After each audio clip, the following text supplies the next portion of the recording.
বাবা সাহেব আম্বেদকাৰ সন্মান যাত্ৰা এই অনুষ্ঠানত উপস্থিত থকা বিধায়িনী দলৰ দলপতি মাননীয় দেৱব্ৰত শইকীয়া ডাঙৰীয়া, AICC সম্পাদক মনোজ চৌহান ডাঙৰীয়া, উপস্থিত থকা জিলা কংগ্ৰেছৰ সভাপতি গোপাল শৰ্মা ডাঙৰীয়া, প্ৰাক্তন সাংসদ বলিন কুলি ডাঙৰীয়া, ৰিপুন বৰা ডাঙৰীয়া, উপস্থিত থকা আমাৰ বিধায়ক আব্দুল ৰছিদ মণ্ডল ডাঙৰীয়া, অলপ সময় আগত আমালোকৰ মাজত উপস্থিত থকা আমাৰ ৰাজীৱ চৌধুৰী ডাঙৰীয়া, মঞ্চত উপস্থিত থকা প্ৰাক্তন মন্ত্ৰী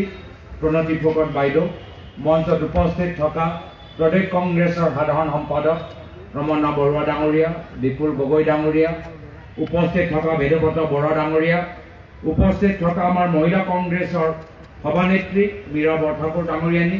মঞ্চত উপস্থিত থকা বিশিষ্ট ব্যক্তিসকল, ইয়াত উপস্থিত থকা আমাৰ বিভিন্ন আমাৰ অঞ্চলৰ পৰা অহা কংগ্ৰেছৰ সতীৰ্থসকল, সাংবাদিক বন্ধুসকল আৰু উপস্থিত থকা আমাৰ শ্ৰদ্ধেয় ৰাইজ, ইতিমধ্যে গোটেইখিনি কথা আমাৰ কংগ্ৰেছ দলৰ বক্তাসকলে ক'লে আৰু মূল কথা আমাৰ AICCৰ সম্পাদক মনোজ চৌহান ডাঙৰীয়াই ক'লে যে কিয় সদনৰ ভিতৰত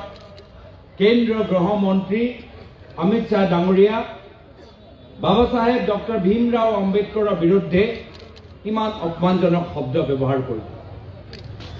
তাৰ মূল কাৰণ হৈছে যে প্ৰথম দিনৰ পৰা RSS, হিন্দু মহাসভা এই দুয়োটা সংগঠনে ভাৰতৰ সংবিধানক স্বীকাৰ কৰা নাছিল। ভাৰতৰ সংবিধানৰ ভিতৰত কি আদৰ্শ উল্লেখ কৰা গৈছে মই অলপ সেই প্ৰিএম্বলটো পঢ়িবলৈ বিচাৰোঁ। আমাৰ ভাৰতীয় সংবিধানত প্ৰিএম্বলত লিখা আছে যে আমি ভাৰতবৰ্ষৰ জনসাধাৰণে ভাৰতবৰ্ষক এখন সাৰ্বভৌম সমাজবাদী ধৰ্ম নিৰপেক্ষ গণতান্ত্ৰিক গণৰাজ্য ৰূপে গঠন কৰিবলৈ আৰু ইয়াৰ সকলো জনসাধাৰণৰ বাবে সামাজিক, অৰ্থনৈতিক আৰু ৰাজনৈতিক ন্যায়, চিন্তা, মত প্ৰকাশ, বিশ্বাস, আস্থা আৰু উপাসনাৰ স্বাধীনতা, মৰ্যাদা আৰু সুযোগৰ সমতা নিশ্চিত কৰিবলৈ আগবাঢ়ি গৈছে। এই ভাৰতৰ সংবিধান যেতিয়া প্ৰকাশ হৈছিল সেই সময়ত RSS বিৰোধিতা কৰিছে, কৈছে যে ভাৰতৰ সংবিধানত ভাৰতীয় সংস্কৃতিৰ কোনো উদাহৰণ নাই, কোনো প্ৰমাণ নাই। তেওঁলোকে ভাৰতীয় সংস্কৃতি নাজানে। আজি ভাৰতীয় সংস্কৃতি সমাজবাদী হয়, ভাৰতীয় সংস্কৃতি নিৰপেক্ষ হয়, ভাৰতীয় সংস্কৃতি গণতান্ত্ৰিক হয়, ভাৰতীয় সংস্কৃতিক আমি ন্যায় মৰ্যাদা দিওঁ, স্বাধীনতাৰ ওপৰত বিশ্বাস কৰোঁ আৰু মৰ্যাদা আৰু সুযোগৰ ক্ষমতাৰ ওপৰত আমি বিশ্বাস কৰোঁ। কিন্তু এইখিনি কথা RSS নিবিচাৰে। গণতান্ত্ৰিক দেশ নিবিচাৰে, সমাজবাদী দেশ নিবিচাৰে, ক্ষমতা নিবিচাৰে,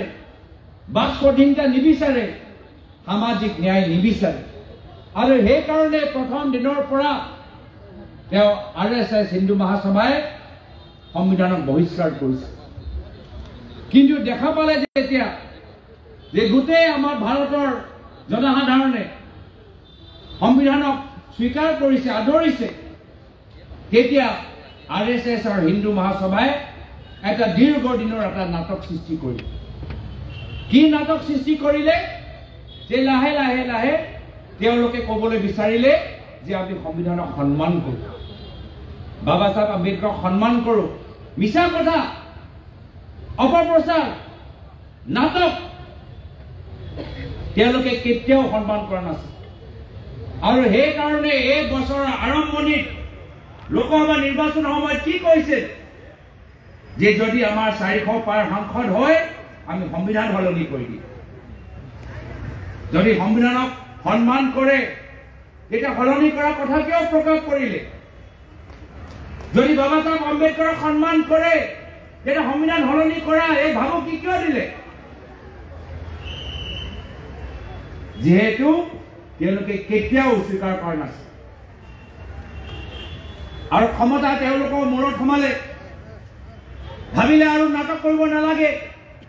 আৰু অপপ্ৰচাৰ কৰিব নালাগে প্ৰধানমন্ত্ৰী মোদী ডাঙৰীয়াৰ নেতৃত্বত বিজেপি আৰু শক্তিশালী হৈছে আৰু হ'বগৈ ইমান বছৰৰ পৰা আমি যে নাটক কৰি আছো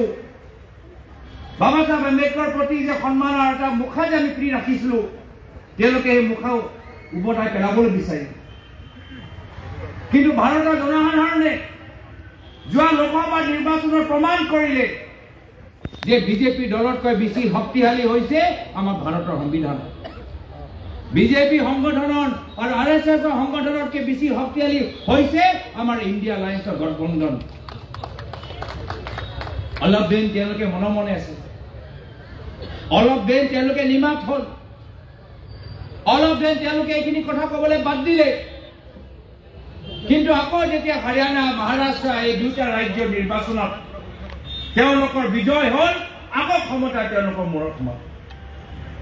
আকৌ ক্ষমতা তেওঁলোকৰ মূৰত সোমালে আৰু অমিত শ্বাহ ডাঙৰীয়া নিজৰ পেটত নিজৰ কথা বাস্তৱ কথা ৰাখিব নোৱাৰিলে সংবিধানৰ ওপৰত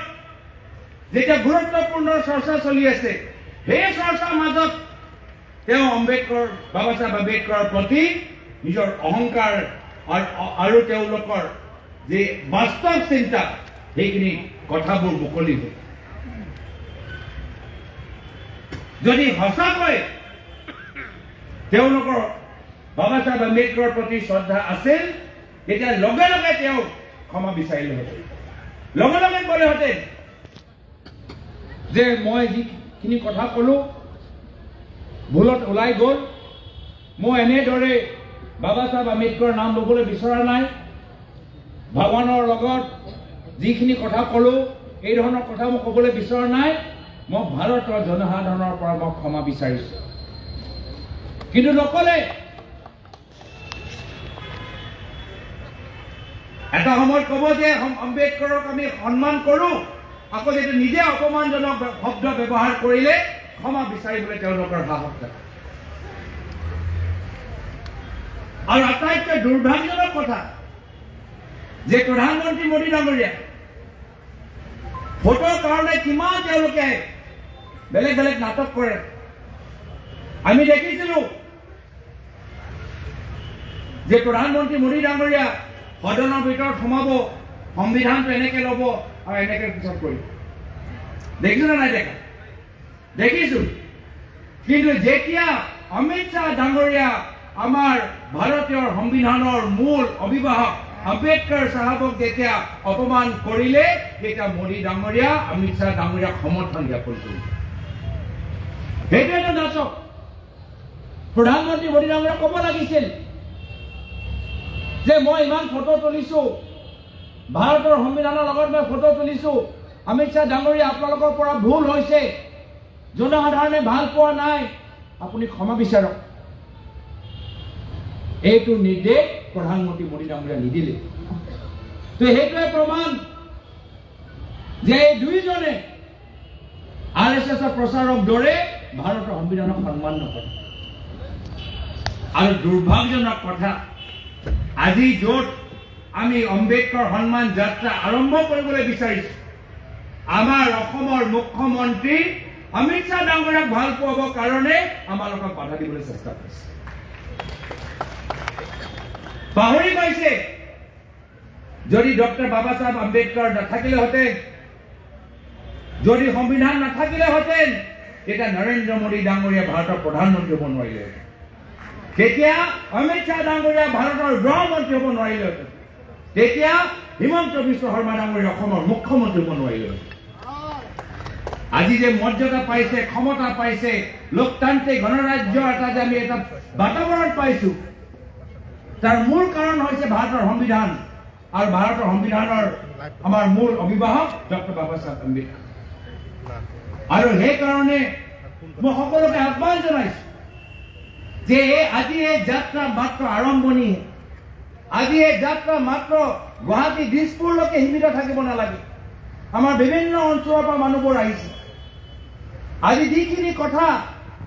আমাৰ ওপৰৰ বক্তাসকলে ক'লে মই বিচাৰো যে আপোনালোকে আগন্তুক দিনত এইখিনি কথা গাঁৱে গাঁৱে লৈ যাওক ৰাস্তাই চুকে কৰি লৈ যাওক যে যদি আমাৰ ভাৰতৰ সংবিধান সুৰক্ষিত থকাটো বিচাৰো, যদি ভাৰত এটা লোকতান্ত্ৰিক গণৰাজ্যৰ দেশ হিচাপে আমি ধৰি ৰাখিবলৈ বিচাৰো, তেতিয়া বিজেপি দলটোক পৰাজিত কৰিব লাগিব আৰু ইণ্ডিয়া এলায়েন্সৰ কংগ্ৰেছ দলটো শক্তিশালী কৰিব লাগিব। মই ধন্যবাদ জ্ঞাপন কৰিছো আজি ৰাহুল গান্ধী ডাঙৰীয়া এই বছৰ আৰম্ভণিত যেতিয়া মণিপুৰৰ পৰা মুম্বাইলৈকে যেতিয়া যাত্ৰা কৰিলে ভাৰত জোড়ো ন্যায় যাত্ৰা, এই সংবিধানটো আমি যে সুৰক্ষিত কৰি ৰাখিব লাগে, ইয়াৰ দায়িত্ব আমাৰ সকলৰ, এই কথাখিনি আমাক বুজালে। যদি সেই সময়ত ৰাহুল গান্ধী ডাঙৰীয়া সেই যাত্ৰা নকৰিলেহেঁতেন, যদি সেই সময়ত ৰাহুল গান্ধী ডাঙৰীয়া আমাৰ সংবিধানৰ গুৰুত্ব আমাক বুজাই নিদিলেহেঁতেন, তেতিয়া আমি কেতিয়াও গম নাপালেহেঁতেন যে বিজেপি দলৰ ভিতৰত কি চলি আছে। আজি আমি সকলোৱে যে সচেতন হৈছো, আমি সকলোৱে যে সজাগ হৈছো,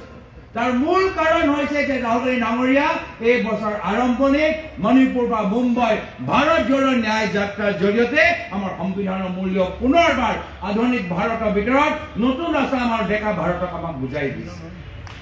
আৰু সেইকাৰণে এই যাত্ৰা আমাক অব্যাহত ধৰি ৰাখিব লাগিব। মই আজি বিশেষ দীঘলে ক'বলৈ বিচৰা নাই, কিন্তু আমি গম পাই গৈছো যে আজি মুখ্যমন্ত্ৰী যুক্তিহীন কথা ক'বলৈ আৰম্ভ হৈ গৈছে। কেতিয়াবা ক'ব ৰাজনৈতিক দলে আন্দোলন নকৰে, পিছদিনা আকৌ তেওঁলোকৰ দলে আন্দোলন কৰে, আকৌ মিডিয়া তেওঁলোকৰ ওচৰত যাব, মামা আন্দোলনটো আপোনাৰ দলে কৰিলে। তেতিয়া মামাই কয় নহয় নহয়, আন্দোলন কৰিব নোৱাৰে, সমদল কৰিব পাৰে। এটা আজি আমি সমদল কৰিবলৈ ওলাইছো। আজি কি হ'ল? আজি আকৌ সাংবাদিকসকলে তেওঁৰ ওচৰত যাব, আকৌ তেওঁ এই প্ৰশ্নৰ পৰা পলাবলৈ চেষ্টা কৰিব, নতুন কিবা তৰ্ক, নতুন কিবা যুক্তি দিব। ভয় খাইছে, দেখিছে বাতাবৰণ যে অসমৰ ভিতৰত সলনি হৈছে, দেখিছে যে কংগ্ৰেছ দল দুৰ্বল নহয়, কংগ্ৰেছ দল আৰু শক্তিশালী হৈছে, দেখিছে আজি মানৱেন্দ্ৰ শৰ্মাৰ কমপ্লেক্সৰ ভিতৰত মানুহ আগতকে বিচাৰ আহিবলৈ আৰম্ভ কৰিছে, দেখিছে যে আজি মহিলাসকল, নৱপ্ৰজন্মৰ যুৱকসকল ওলাই আহিছে আৰু গম পাই গৈছে যে সমাজৰ প্ৰত্যেক বৰ্গ আজি হিমন্ত বিশ্ব শৰ্মা ডাঙৰীয়াৰ অপশাসনৰ বিৰুদ্ধে আজি হতাশ হয়। আজি তেওঁলোকে এটা নতুন সিদ্ধান্ত পৰৱৰ্তী বিধানসভা নিৰ্বাচন কৰিবলৈ গৈ আছে। আজি এই মঞ্চৰ পৰা মই প্ৰয়াত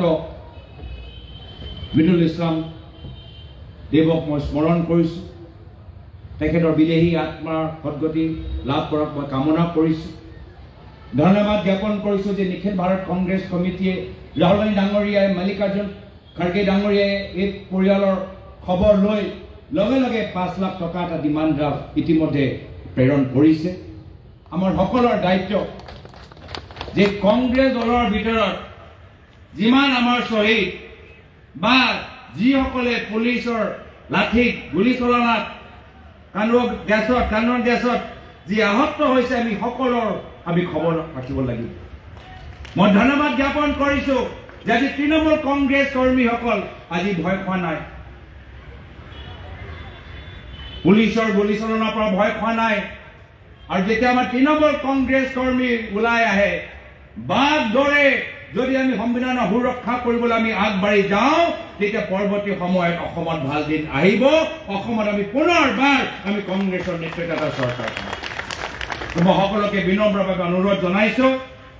যে আজি এটা সমদল, তো সেইকাৰণে আজি আমি আইন শৃংখলা মানি আমি চলিম। আজি আমাৰ দলৰ পৰা 5 গৰাকী নেতা পিছত জিলা উপায়ুক্তক এটা মেমোৰেণ্ডাম দিবগৈ, আৰু এই মেমোৰেণ্ডামত স্পষ্ট লিখা আছে গৃহমন্ত্ৰী অমিত শ্বাহ ডাঙৰীয়া ক্ষমা বিচাৰক আৰু নিজৰ পদৰ পৰা পদত্যাগ কৰক। আৰু যেতিয়ালৈকে তেওঁ পদত্যাগ নকৰে আমাৰ এই আন্দোলন চলি থাকিব আমি বাবা সাহেব আম্বেদকৰৰ প্ৰতি যে অপমান হ'ল এই অপমানকে আমি সহ্য নকৰো এইখিনি কথা কৈ মই ইয়াতে নিজৰ চমু দেখাৰ সামৰিছো ধন্যবাদ জয় হিন্দ জয় অসম জয় ভীম জয় সংবিধান